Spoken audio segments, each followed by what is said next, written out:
Hi, my name is Davina Ware with The Complete Leader with another episode of Ask a Coach. This is where you, our community, ask burning questions about career, work environment, and leadership from our expert faculty. Today, we have Trish Candler with us, who specializes in organization development strategies, including assisting leaders with their individual development and the development of their teams. Thanks for being here with us, Trish. Thanks, Davina. It's good to be here with you. Wonderful. Well, we've got a question from our community that I'm looking forward to hearing your answer. So I'll go ahead and read it, and we look forward to getting your thoughts about it. So the question is, my boss seems disorganized and rushed all the time. They seem to care about me and our team, but we do not seem to get much done when we meet. It's frustrating, as I like the work and I like the company. We do not seem to be able to jump in and help each other. It feels like we are just putting out fires all the time. Other team members have expressed the same concerns.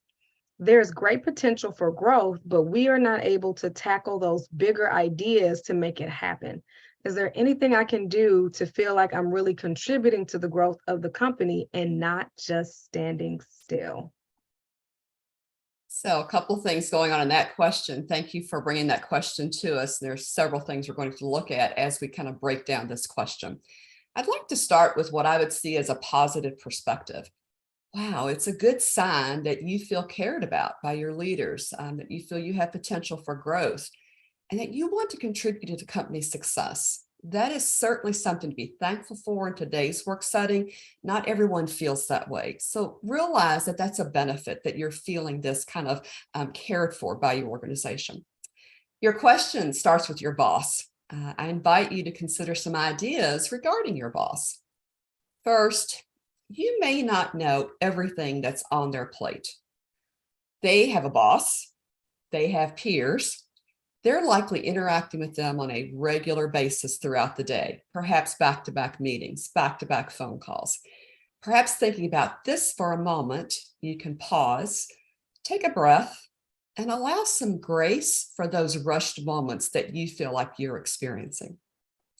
Second, it sounds like your work styles are different.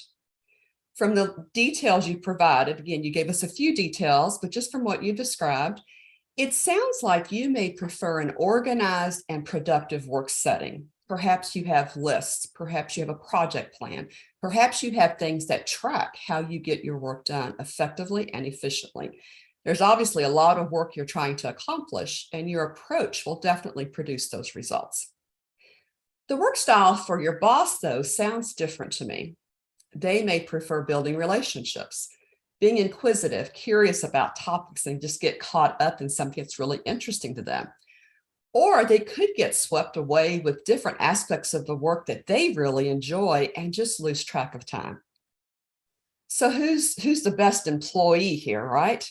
Well, you both are, because we need both styles to have a successful work environment. We need the give and take of both styles. If you have an opportunity to complete an assessment, perhaps DISC and driving forces, you could see how your behaviors and motivators show up in the workplace. And then you can determine how to leverage them to expand your effectiveness. I always like to say the first step to understanding others is understanding self. So for the moment, let's presume your boss wants to be successful and wants the team to be successful. I'd like for you to think of kind of other ways to interact with your boss. I like to use one thing questions. You may have heard of this expression before. Often when we ask people for ideas or feedback, it's this big. I want some feedback. I want you to tell me what I'm doing. The one thing questions helps you to narrow your focus, and it's really easier for the other person to respond. For example, boss, what is one thing I can do more of to support your goals? Asking it this way, the boss can think, oh, well, maybe there is one thing you can help me with, versus, oh my gosh, I have to tell you 10 things to help me with. Just the capacity to help recognize the time involved with coming up with one thing?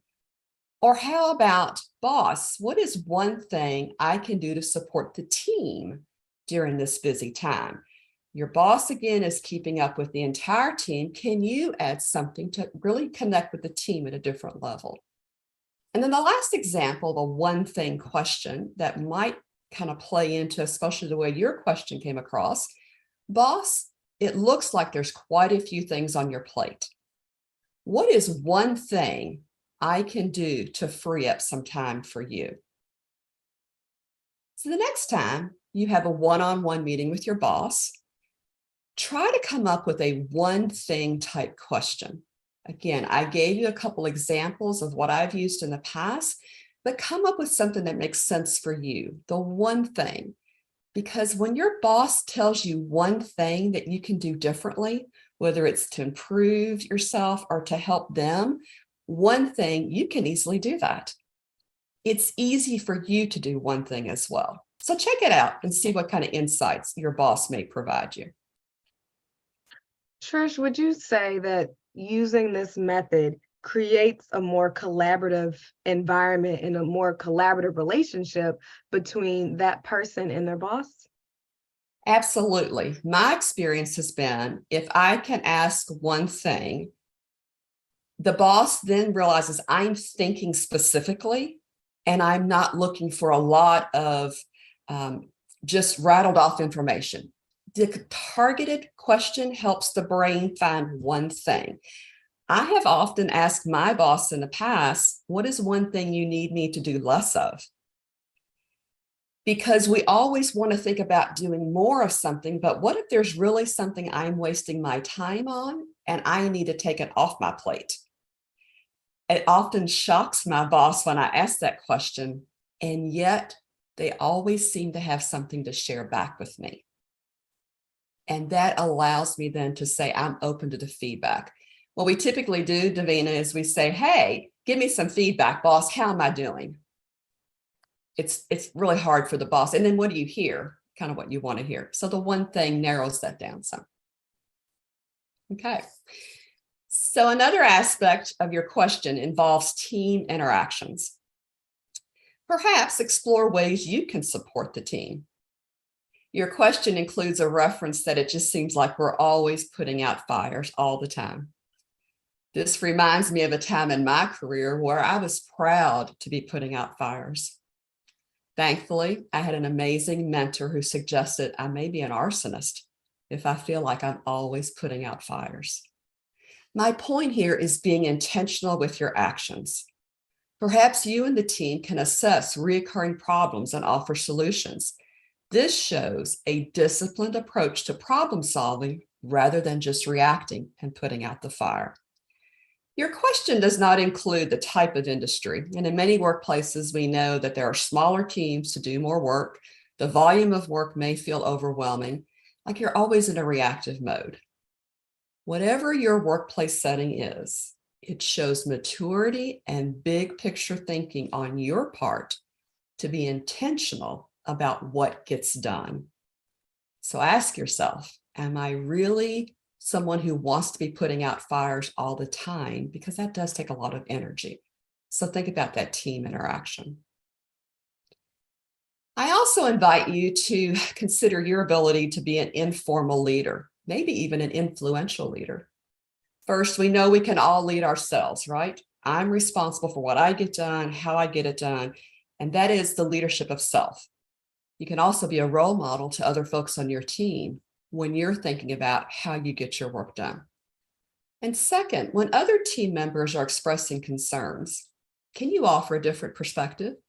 Can you pause for just a moment and say, you know what, we may not have all the information to really know what is going on.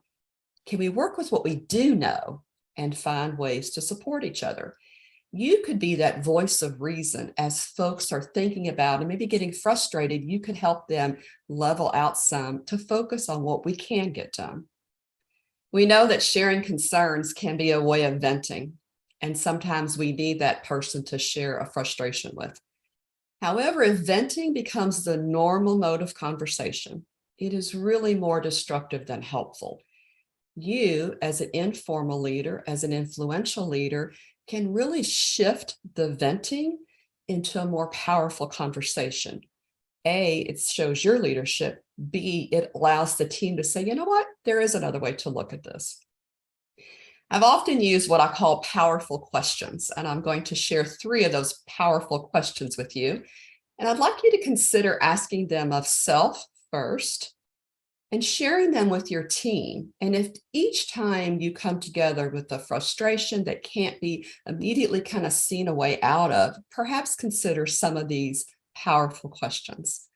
The first one, what can I do to improve the situation? You notice I didn't say, what can they do? What can I do? How can I better understand others? What's really going on?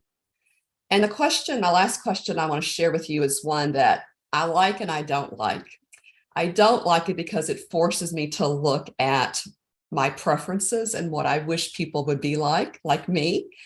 And we know that's not realistic. So here's my last question, powerful question. What can I appreciate about others' gifts and strengths just as they are? Allowing them to bring their gifts to the table and me not trying to impose upon them what I prefer them to do. When you think about questions, I do recommend you skip any kind of why questions. When you start a question with why at the beginning of a question, it sets our brains up to defend itself, because I immediately have to defend whatever the why is. How and what questions are much more powerful, because that puts that personal accountability with how and what I can do. I do find the final part of your question very encouraging.